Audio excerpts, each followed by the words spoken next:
Positive Impact Channel. Impacting the world positively. Hello everyone.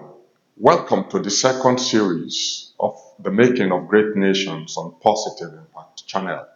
My name is Ibrahim Jibril at Adavize. Now, we are facing barrages of problems. And all over the world, it appears that we have come to that critical juncture point where the people, as well as the ruling class, need to change their ways of doing things. If at all we want a better life and a better future and economy for ourselves. Taking a look at what is happening, the people have lost trust in the leadership of every nation. And there seems to be this insincerity on the part of the ruling class. And that is why we have societal collapse all over. And this societal collapse has been a source of worry to those that really meant well for their nations. Now, in the US, for example, when asked about the problems facing the citizenry, gun violence, inflation, affordability of healthcare, and drug addiction top the public list.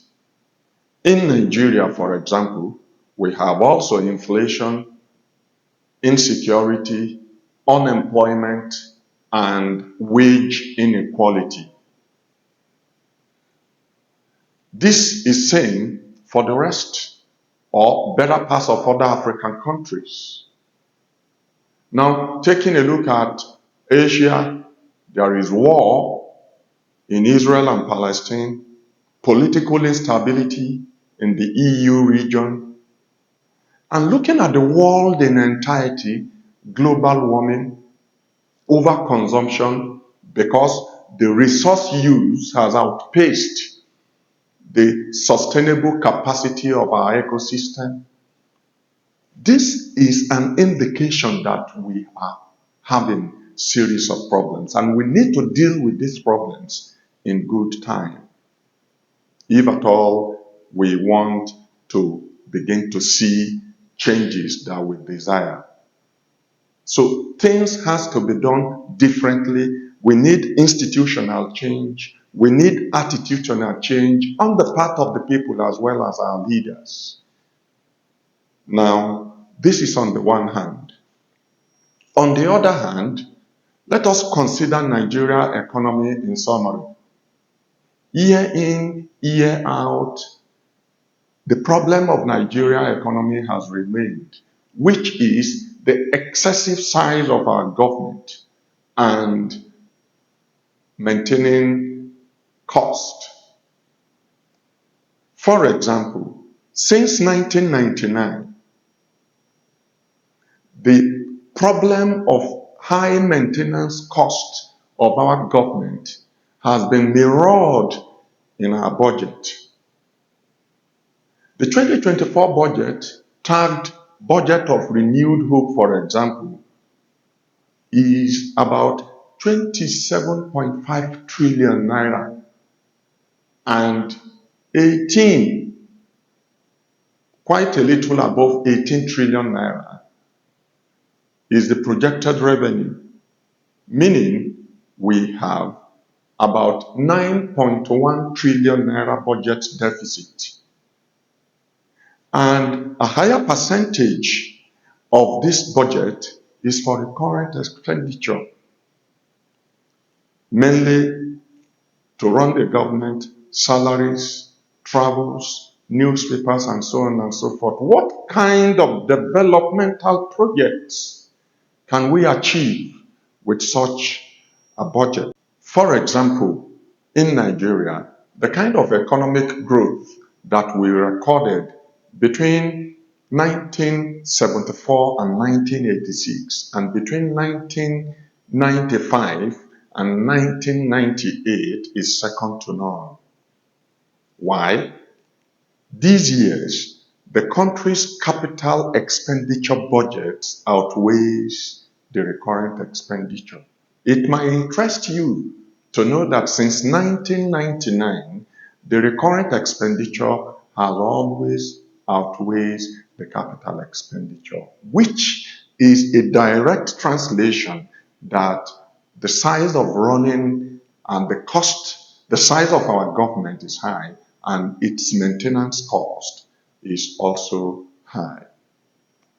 Again, it has been a daunting challenge for leaders and policymakers all over the world to create a system that will foster growth and development so that economic projections, economic growth can keep pace with demographic growth.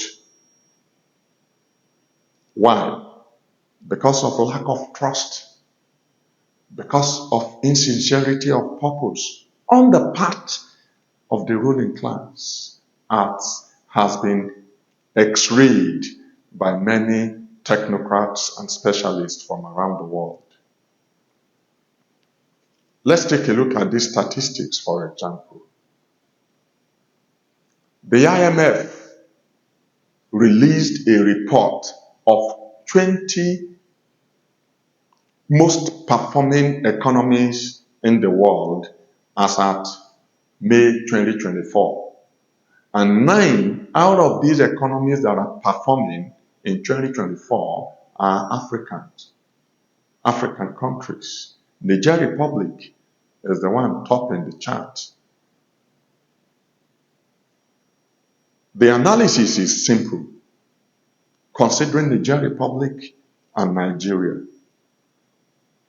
As at December 2022, Niger Republic was ranked by this same IMF to be the 189th country in the list of 193 that were rated according to Human Development Index.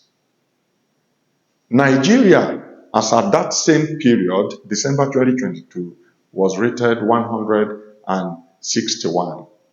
Nigeria was having a Human Development Index of 0.55, Niger Republic 0.40.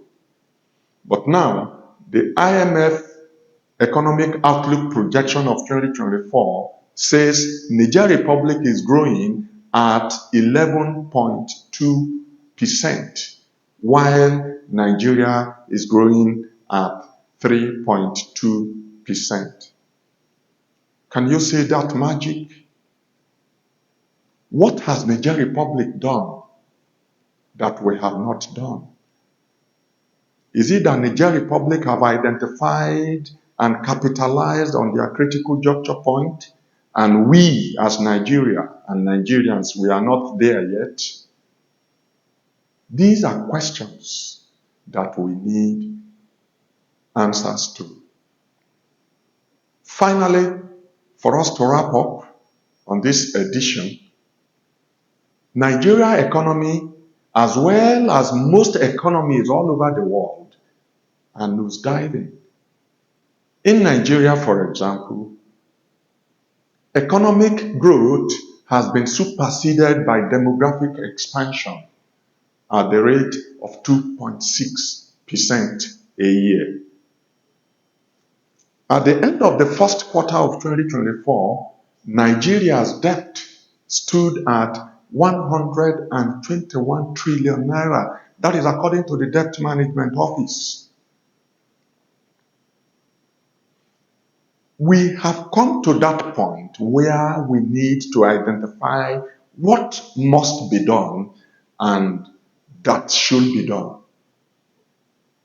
On the part of the people, we need attitudinal change. We also need institutional change. We need to change our ways of doing things if at all we want a better life and a better future for ourselves. This is how far we'll go on this very episode, and that's Positive Impact Channel. My name is Ibrahim Jibril Adavize. Be the change. Don't constitute a problem. We can together achieve greatness. Keep winning.